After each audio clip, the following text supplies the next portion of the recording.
И всем привет, это видео как скрафтить костер. Вот такую замечательную вещь, которая с большей скоростью восстанавливает ваши жизни. Вам нужно, примерно, очень много факелов.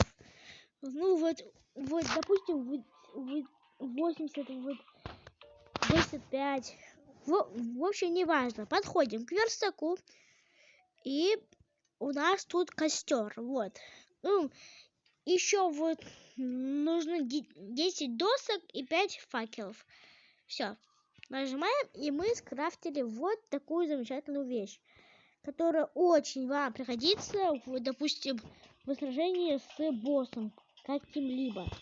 Ведь если ее много поставить, то это будет очень классно. Тем более она освещает. Не так уж много, но все-таки освещает. Вот, освещает что-то.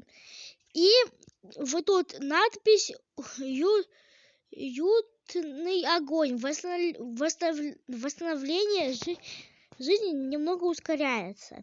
Это очень полезный навык для сражения с тем же уничтожителем. Вот вы теперь знаете, как сразить костер. И еще, кстати, можно потушить и также зажечь. Очень удобно. Очень. Поэтому вы теперь правда знаете, как сделать костер, что он может. И не забываем подписываться, ставить лайки. И всем пока.